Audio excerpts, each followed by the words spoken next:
Centre d'études techniques de Lyon, c'est un établissement d'ingénierie publique, on va dire, qui travaille, enfin qui possède en son sein, on va dire, une unité qui s'appelle META, Maîtrise de l'énergie et des transferts aérauliques, donc qui existe depuis à peu près 30 ans et qui a publié son premier rapport sur les problématiques d'étanchéité à l'air en avril 81. Premier rapport et des études qui étaient un peu antérieures. Donc, on dispose de pas mal de ressources sur ce problème. Et pour ma part, en fait, je suis chargé d'études plutôt sur les aspects étanchéité à l'air, on va dire, dans le sens tout ce qui concerne la mise en œuvre des produits techniques et autres depuis à peu près une dizaine d'années maintenant. Donc, il m'a l'air très lent. Donc, le but de la présentation ce soir, bon, ça va pas être une formation sur l'étanchéité à l'air, mais c'est d'essayer de revenir un petit peu en arrière pour comprendre d'où ça vient, pourquoi on fait ça. Enfin, c'est pas quelque chose qui sort du chapeau. Comme je disais tout à l'heure, c'est à peu près 30 ans, 30, 40 ans même qu'on connaît le phénomène et qu'il y a des études qui ont conduit à tirer les conclusions qui font qu'aujourd'hui, dans le contexte des bâtiments performants, ça devient quelque chose d'assez prioritaire.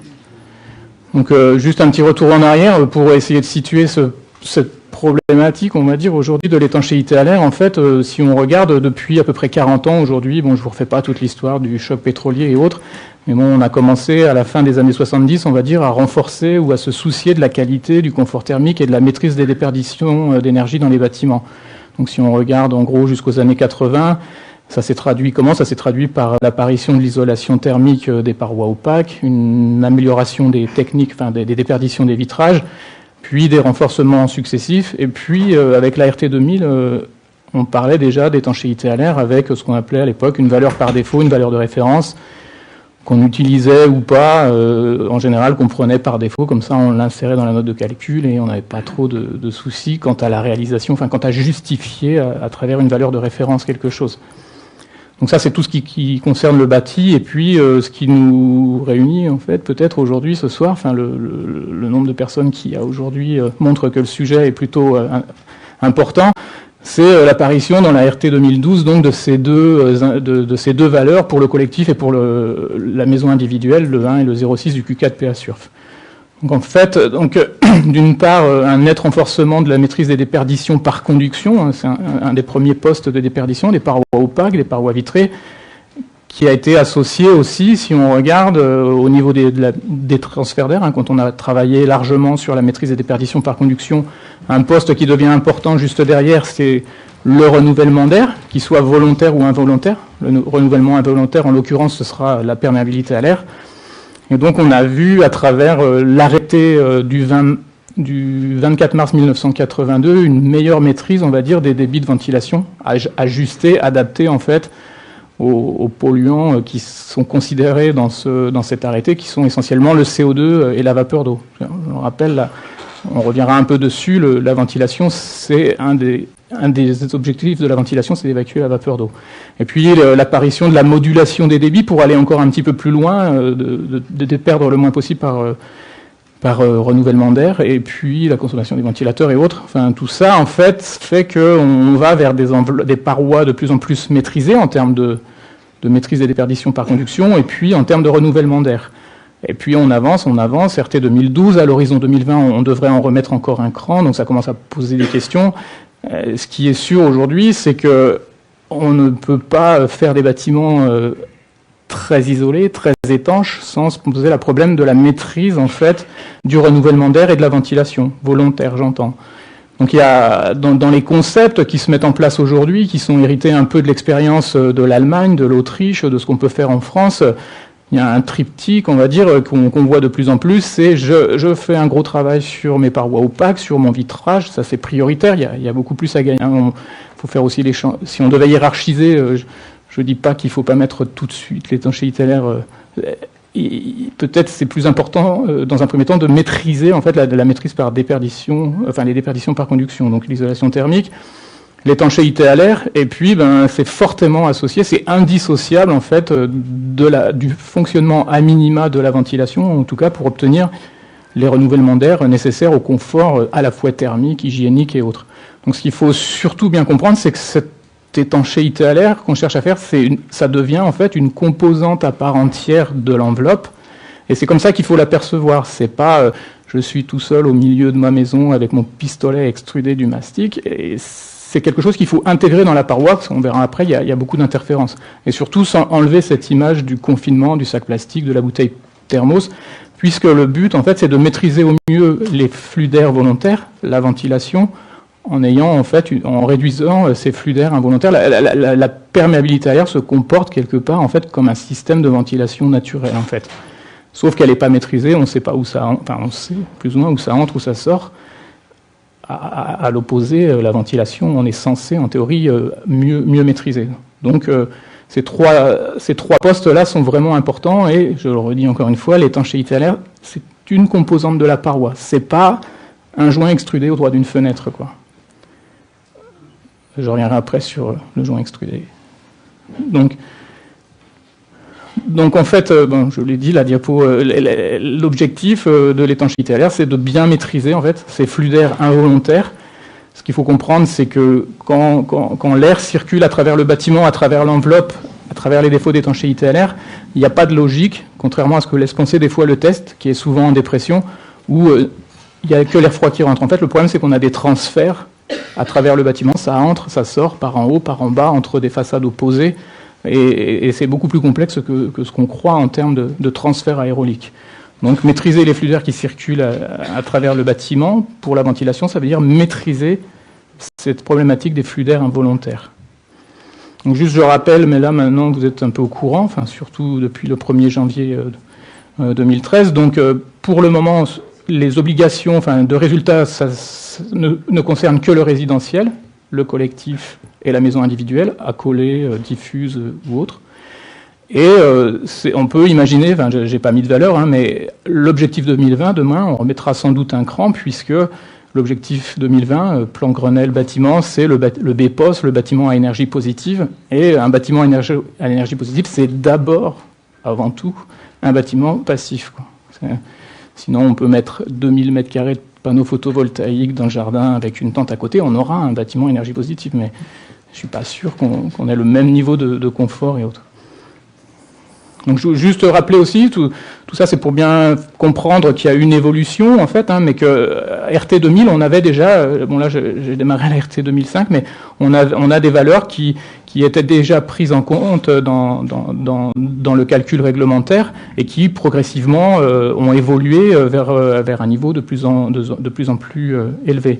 Donc ça c'est l'idée de la RT. La RT normalement c'est d'avancer, de remettre un cran tous les 5, 6, 7 ans pour que les filières, à la fois professionnelles de maîtrise d'œuvre ou d'exécution d'entreprise, que le marché se crée et puis qu'il y ait un temps de formation. Donc juste pour vous donner un ordre d'idée, un indicateur qu'on aime bien utiliser au CT, c'est la surface équivalente de fuite, c'est-à-dire ces débits là qu'on mesure, ce Q4, PA surf, le N50, je reviendrai un petit peu tout à l'heure pour voir comment ça va. Ça ne parle pas toujours. La surface équivalente de fuite, c'est quand on ramène ce débit de fuite, en fait, ce débit global de fuite, et qu'on essaye d'imaginer si tous ces petits trous, tous ces défauts qui sont disséminés un peu partout dans l'enveloppe, si je les ramène en un seul, ça donnerait quoi.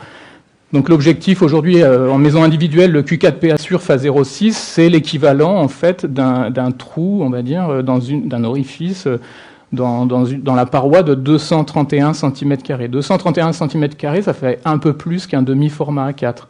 Donc c'est pas négligeable, ça fait déjà une belle entrée d'air quand même, si vous comparez aux mortaises, à la surface, on va dire, des mortaises qu'on trouve sur les menuiseries, on est quand même bien au-delà.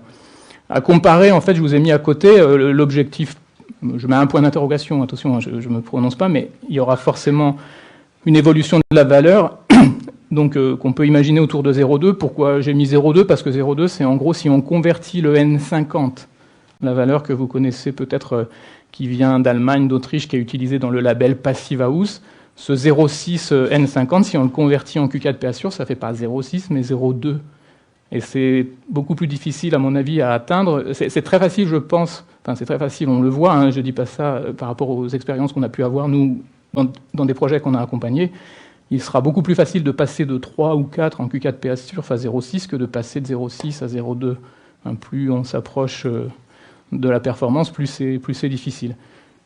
Donc juste pour 0,6 à 0,2, ça parle pas trop, mais en gros, ça veut dire passer donc de 230 cm² à 77 cm². Donc, ça vous donne un ordre d'idée. On divise en gros par 3 la surface.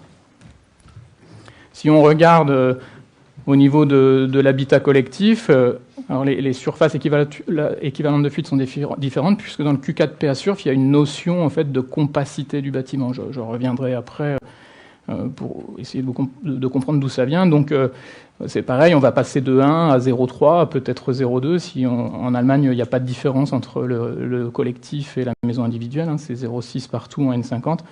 Mais bon, là, encore une fois, ça veut dire diviser par 3 à 4, en fait, la valeur qui est aujourd'hui réglementaire, en RT 2012.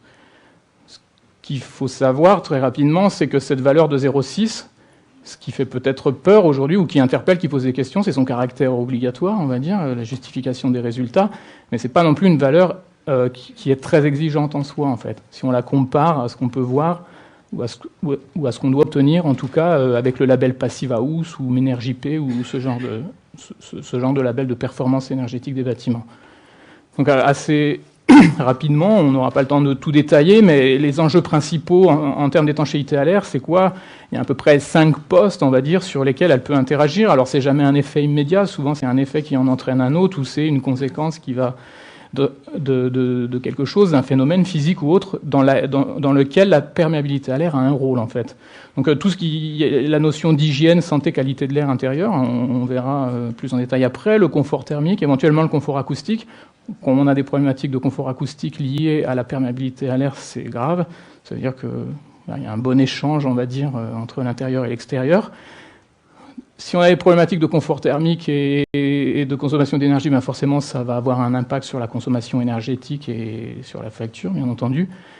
Un enjeu qu'on oublie beaucoup en France, à mon sens, et qui, dans les études qui ont été faites dans les années 80 et avant, en Amérique du Nord, au Canada et dans les pays du nord de l'Europe, c'est la conservation du bâti et notamment les pathologies que ça peut entraîner quand on a des transferts aéroliques, c'est-à-dire de la circulation d'air chaud et humide à l'intérieur des parois avec les problématiques que ça comporte potentiellement de condensation. Si on regarde les plus anciennes études qui viennent de Norvège, de Suède ou du Canada, ce n'étaient pas des problématiques énergétiques qui ont amené les ingénieurs, les bureaux d'études à réfléchir sur ces problèmes de perméabilité à l'air, mais des problèmes de pathologie, en fait, de développement fongique dû à des humidités trop élevées à l'intérieur.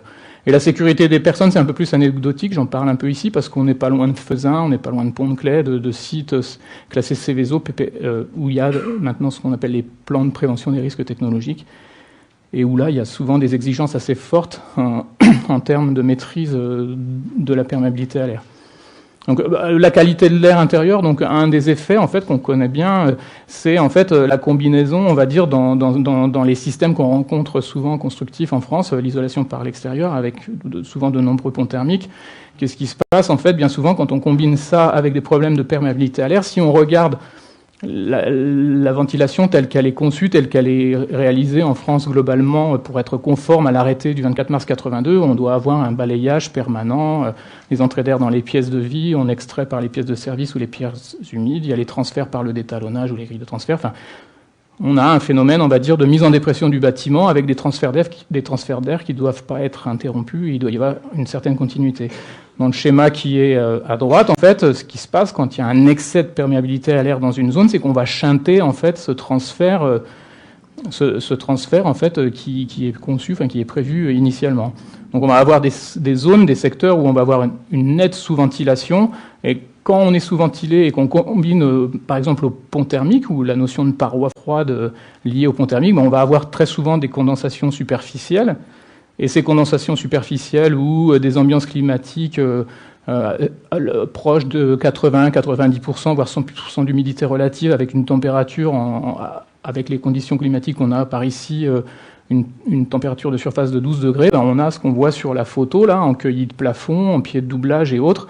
Ces moisissures, là, c'est en fait un développement fongique qui est dû en fait à une ambiance hygrométrique qui est favorable en fait à mes deux polygones, là, le 2 et le 3, où on a une température qui va se situer, on va dire, entre 14, 15 degrés et 21, 22 degrés, puis une hygrométrie supérieure à 80%.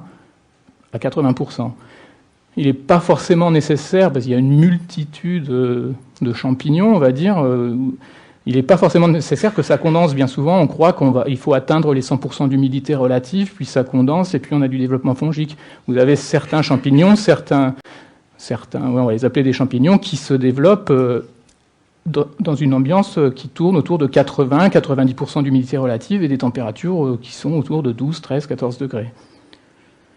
Donc ça c'est un des phénomènes en quoi l'étanchéité à l'air, enfin, la perméabilité à l'air, on va dire, a un rôle ici, c'est parce qu'elle chante le correct fonctionnement de la ventilation.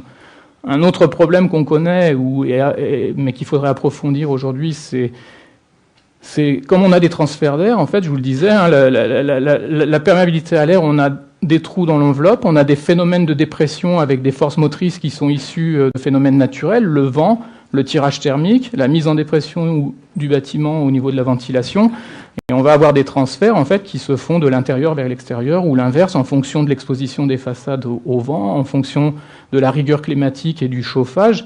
Et à partir du moment où on a des transferts de l'extérieur vers l'intérieur, on ramène à l'intérieur de l'espace habité tout ce qui va, enfin tout, peut-être pas tout, mais des composés, enfin dire organiques volatiles ou des fibres et autres qu'on connaît, on arrive à les identifier et on sait qu'ils sont issus de la paroi.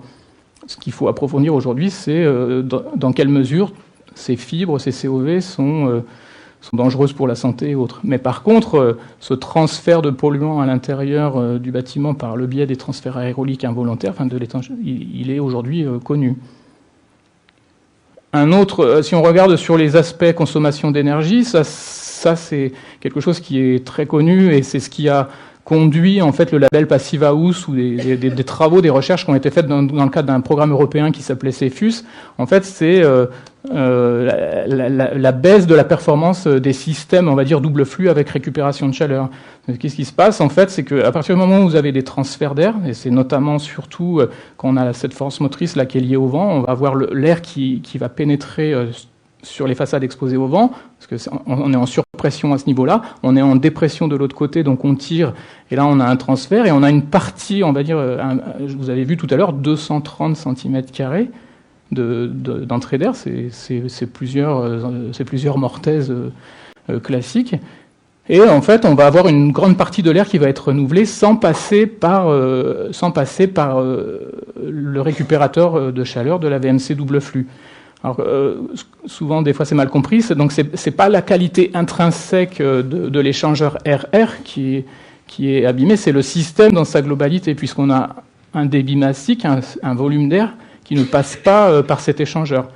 Alors là, ça pèse assez lourd, et donc je disais tout à l'heure, c'est une des raisons pour lesquelles les Allemands ont beaucoup travaillé, c'est-à-dire, si vous regardez ce graphe-là, en bas, vous avez l'efficacité annoncée de l'échangeur, du produit, après avis technique, après test ou autre.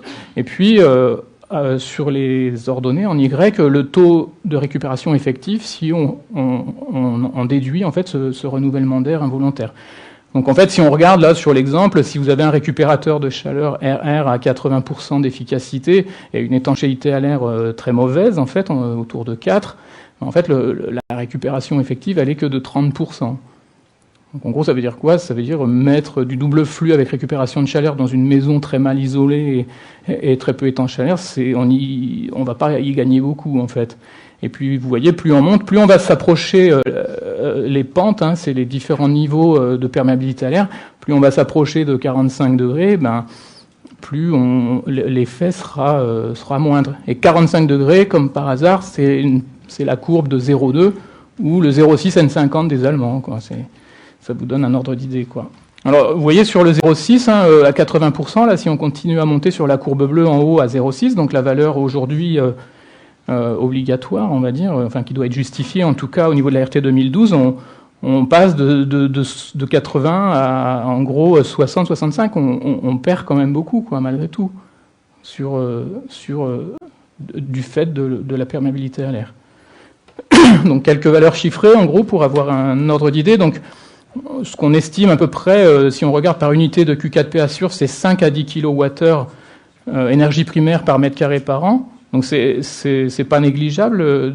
La variation 5 à 10 kWh, en fait, c'est le système de ventilation qui va faire que c'est plus ou moins. L'impact sera moindre sur des systèmes de ventilation à simple flux, autoréglables ou hygroréglables, et plus important sur les systèmes à double flux avec récupération de chaleur. Ce qui fait, en gros, si on ramène ça sur le coefficient global RT, là, quand on passe donc de 1,3, qui était la valeur par défaut de la RT 2005 précédente, à 0,3, bon, c'est pas la valeur de la RT 2012, mais c'est en gros la valeur d'une maison passive, ça peut représenter 10 à 20% de réduction de consommation, quoi. C'est pas négligeable. Et puis tout un tas d'impacts non chiffrés. Aujourd'hui, c'est l'impact que ça peut avoir, en fait, à partir du moment où on a des circulations d'air dans les isolants, donc l'impact sur la performance des isolants, sur le confort local et tout ce qui touche à la dégradation des parois.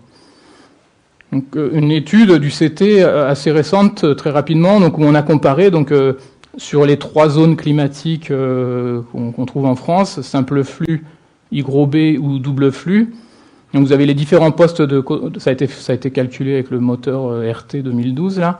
Vous avez les différents postes de consommation, et puis, en gros, là, c'est ce qu'on gagne en passant, on va dire, de la RT 2005 à la RT 2012. C'est-à-dire, on passe de 1,3 à 0,6 pour la maison individuelle.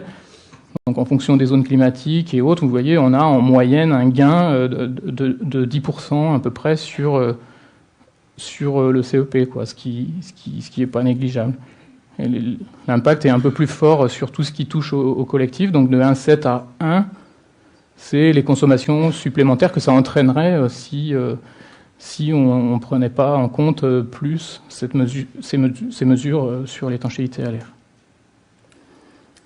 Après, encore un dernier problème, en fait, et ça, il faut vraiment faire attention, hein, c'est assez facile à comprendre. On comprend les phénomènes de condensation superficielle à l'intérieur à cause des parois froides, à cause des ponts thermiques.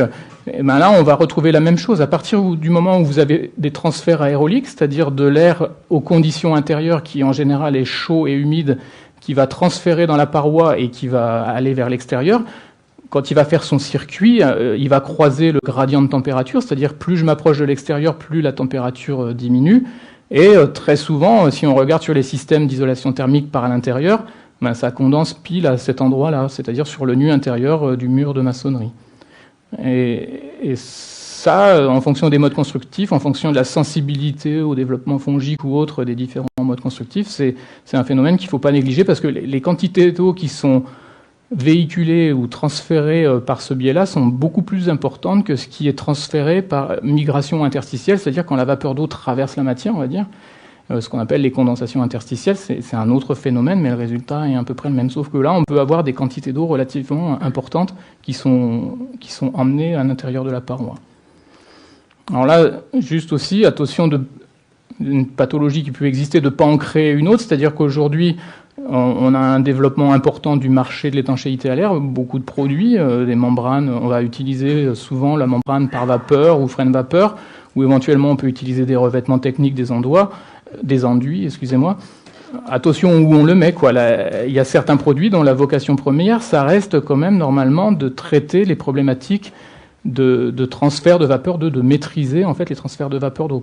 Ce que je veux dire par là, c'est de ne pas créer un film étanche à la vapeur d'eau dans un endroit de la paroi où ça nous arrangerait en termes de pose, d'efficacité de l'étanchéité à l'air, parce que c'est plus simple, sauf qu'on va créer des pathologies parce que on va créer une barrière à la vapeur d'eau quelque part et ce ne sera pas au bon endroit. Donc ça, c'est assez important. C'est pour ça que je redis, comme je disais tout à l'heure, cette notion de l'étanchéité à l'air vue comme une composante à part entière de la paroi qui doit entrer dans la conception de la paroi, c'est vraiment important. Et parce qu'on n'est pas à l'abri, à mon avis, de pathologies qui seraient liées à un mauvais positionnement de la barrière d'étanchéité à l'air. Et puis, bon, les sites Céveso, je ne vais pas m'attarder. Donc, il y a des obligations aujourd'hui qui sont instaurées depuis l'accident d'AZF et autres à travers les PPRT, donc les plans de prévention des risques technologiques, qui entraînent en fait l'obligation de réaliser des locaux de confinement où là, l'étanchéité à l'air doit être vraiment maîtrisée, quoi. Parce que l'idée, c'est de protéger les personnes pendant un laps de temps qui correspond à la dilution du nuage toxique ou à l'intervention des secours dans de bonnes conditions. Donc là, Là, il y a un enjeu assez fort, puisque derrière, il y a la vie des personnes, en fait, qui seraient potentiellement à l'abri dans ce local de confinement. Donc, si on revient sur l'étanchéité à l'air, en gros, pour avoir un ordre d'idée, un peu, au CT, nous, on dispose d'une base de données qui de l'ordre de 3500 à 4000 tests, à peu près, de bâtiments, de maisons individuelles qui ont été mesurés. Et puis, avec les années, en fait, on a pris l'habitude, bon, en général, on se base sur ça, mais bon, on s'est dit qu'il y avait 3 postes, en fait, en fonction des occurrences de fuite qu'on constatait quand on faisait les tests. Il y a 3 postes importants. Il y a tout ce qui touche aux grosses œuvres et aux éléments de structure, à l'assemblage, aux liaisons, on va dire paroi verticale, paroi horizontale. La menuiserie à extérieur, ça peut être un poste à part entière, parce que on verra, derrière j'ai quelques chiffres, mais ça c'est quelque chose qu'il faut vraiment soigner, il faut s'y intéresser, parce que quand on a réglé ça, on a réglé beaucoup de problèmes.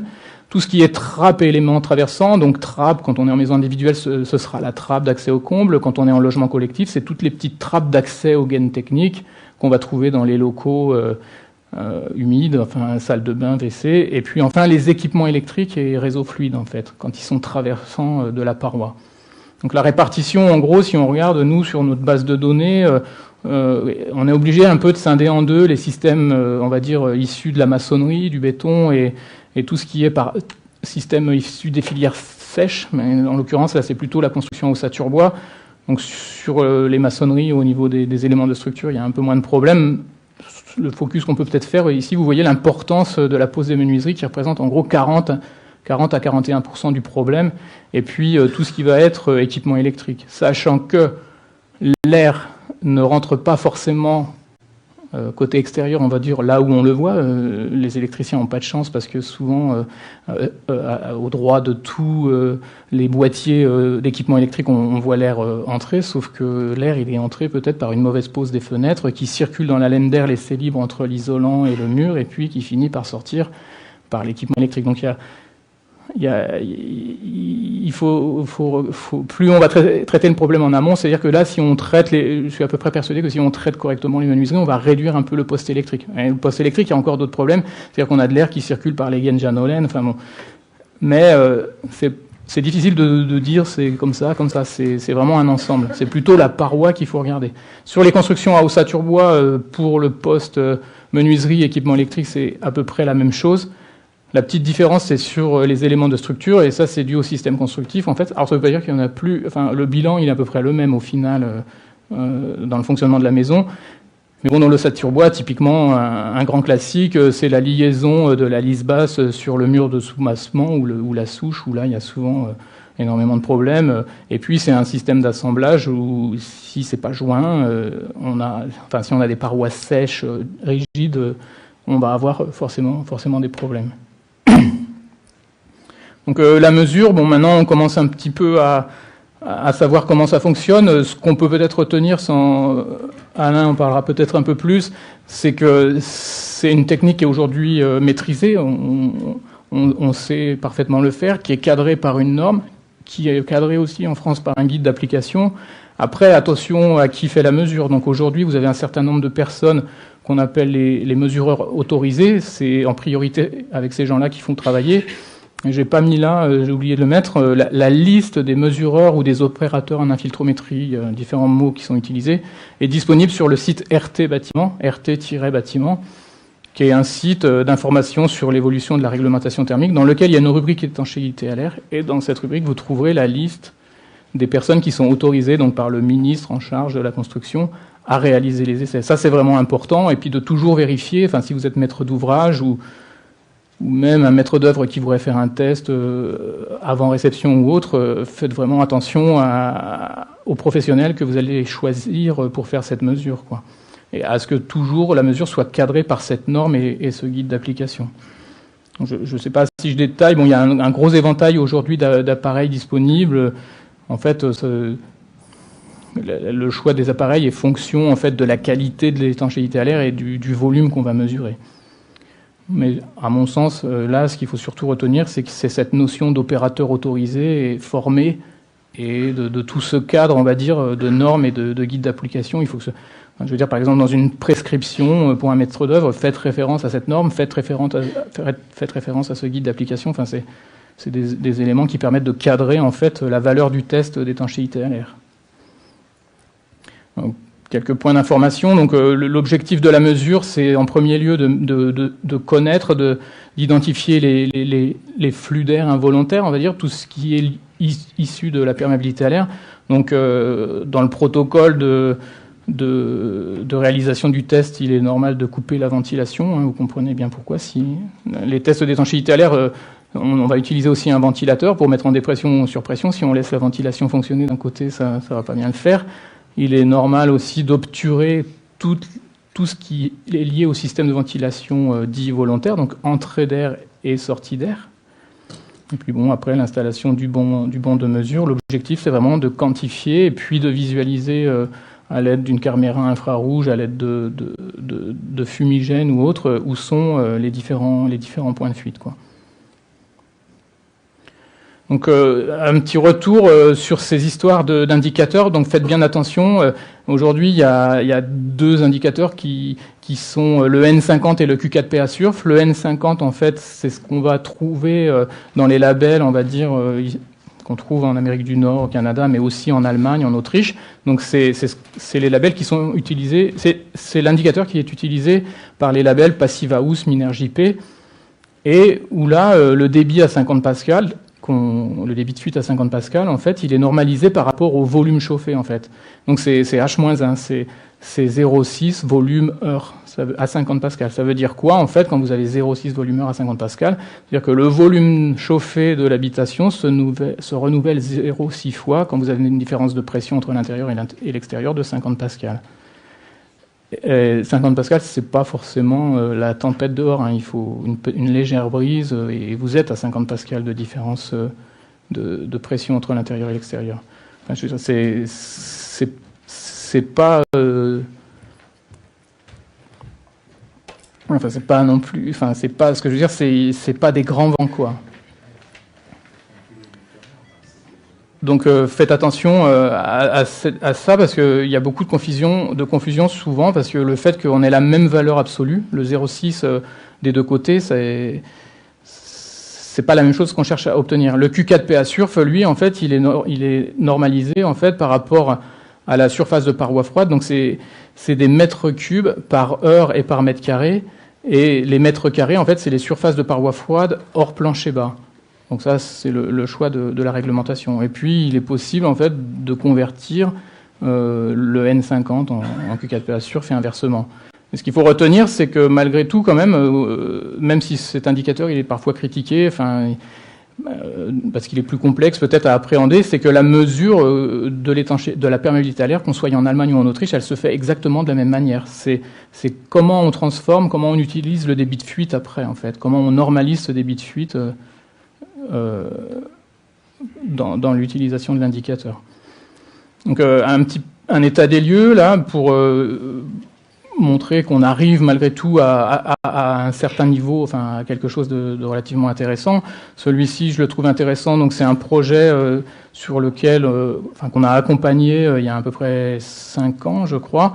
Donc c'est pas très loin d'ici. C'est du logement social à Villeurbanne pour l'OPAC du Rhône, où là, en fait, il y a eu un gros travail de fait de sensibilisation à l'étanchéité à l'air, de formation des compagnons, d'un travail qui a été réalisé sur des appartements de test.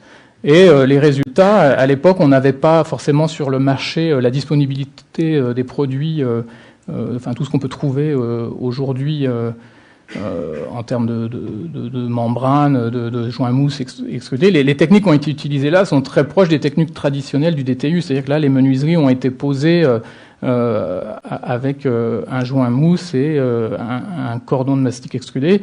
Les gros efforts qui ont été faits, en fait, c'est sur la qualité des supports en termes de tolérance, toutes les problématiques de faux aplombs, de faux équerres, le resurfaçage aussi des plans de pose. Et si vous regardez en fait les deux valeurs, donc ce qui est en bleu, en fait, à l'époque on n'utilisait pas le Q4PA Surf quand on a fait cette étude. Donc on a le 0,6. J'ai pas la main sur la souris, mais la ligne qui est en bas là, c'est le 0,6 mais N50. Donc c'est beaucoup plus performant en fait que le 0,6, le Q4PA Surf. Et on se rend compte que quand même une majorité des logements sont au résultat. Si on prend celui-ci qui pourrait paraître très mauvais, on est en logement collectif, on est à 1 en Q4PA Surf. Donc ce que je veux dire par là, ce qui a fait la différence en fait sur cette opération, c'est pas tous les produits dont on dispose aujourd'hui, puisqu'ils n'étaient pas sur le marché français à l'époque. C'est surtout la prise en compte très en amont de ce problème, l'intégrer en fait dans la prescription, dans le marché, en fait dans le DCE, et puis beaucoup de sensibilisation, formation, et puis surtout de la formation in situ sur le chantier. Un autre truc qui a fait la différence au niveau alors là c'est voile béton classique 16 à 18, je ne sais plus exactement, avec 10 cm d'isolation thermique, c'est qu'il y a eu aussi une réflexion en fait sur les réseaux et l'implantation surtout des locaux techniques, c'est-à-dire d'intégrer les locaux techniques, les tableaux électriques notamment, dans l'enveloppe étanche et isolée, pas forcément chauffée, mais étanche et isolée, pour ne traiter vraiment que les arrivées des concessionnaires le plus en amont possible. Donc cette étude aussi là, qui est un retour en fait sur tous les bâtiments, enfin une grande partie des bâtiments qui ont été construits dans le cadre du label BBC Finergie, où là on avait ces objectifs-là de façon volontaire. Donc si on regarde donc l'échantillon, c'est quand même pas loin de 2235 mesures, donc 2/3 en gros de maisons individuelles, le reste en logement collectif. Pour ce qui est de la maison individuelle, il y a à peu près 67% des maisons qui ont été mesurées qui étaient au résultat, quoi, et 76% pour le bâtiment collectif. Donc c'est pas inatteignable, quoi, on y arrive. Enfin, dans ces bâtiments, la plupart des projets étaient au résultat. Un peu plus près encore ici, où là, c'est dans le cadre de ce qu'on appelle les prébats démonstrateurs. Donc, il n'y a pas loin de 200 projets, je crois, ici, en région Rhône-Alpes, donc qui sont suivis, mesurés, instrumentés. Bon, là, c'est mélangé bâtiments tertiaires et maisons individuelles. Mais bon, si on regarde les deux curseurs 1 et 0,6, on arrive au résultat. Donc, comme je le disais au début, c'est des valeurs qui vont permettre d'améliorer la qualité de la ventilation et autres, mais qui ne sont pas hyper exigeants, quoi. Si on y pense, si on l'intègre très au début, très tôt dans la réflexion, on y arrive. Donc il y a deux postes, si on regarde sur ces projets récents, donc labellisés BBC et Finergie ou dans le cadre des prébats de démonstrateurs, ce qui pèse encore lourd aujourd'hui, ça reste le poste menuiserie et électrique, même si ça s'est réduit. Il y a beaucoup de travail encore à faire sur ces deux postes-là. Cet exemple-là d'une étude qui est assez intéressante, c'est pour parler un peu de la notion d'autocontrôle, mais qui n'est pas systématique, ça dépend vraiment du mode constructif. Les constructions en ossature bois s'y prêtent bien, puisque très souvent le support principal de l'étanchéité à l'air, ça va être la membrane par vapeur ou frein vapeur, et on va pouvoir faire un test d'étanchéité à l'air avant de poser les parements. Donc là, on peut travailler en autocontrôle. C'est pas toujours le cas sur des parois en monomure ou sur des bâtiments isolés par l'extérieur. C'est beaucoup plus difficile. L'impact sur les différentes consommations, encore une fois, donc ça, sur ce graphe, en fait, vous avez l'impact sur les besoins de chauffage et l'augmentation du CEP en fonction de la valeur de la perméabilité à l'air. Pour sensibiliser que c'est pas anodin, quoi. En fait, ça a un effet, donc, je l'ai dit tout à l'heure, de 10 à 15% sur le CEP en fonction du système de ventilation qu'on va utiliser. Un autre exemple encore en rénovation, en fait, donc ça c'est la réhabilitation d'un plateau de bureau à Paris, en fait. Donc on partait de très loin, un bâtiment qui n'était pas isolé, un bâtiment des années 70, donc avec un objectif très, très important en termes de UBAT. Ce qui a été atteint ici, donc on trouve sur le graphe qui est là-haut, donc on est à 0,37 en Q4PA Surf. Donc si on s'était contenté à l'époque de la valeur par défaut en fait de la RT 2005, ça représente un gain de 30% sur les consommations de chauffage. Donc encore une fois, c'est pas négligeable.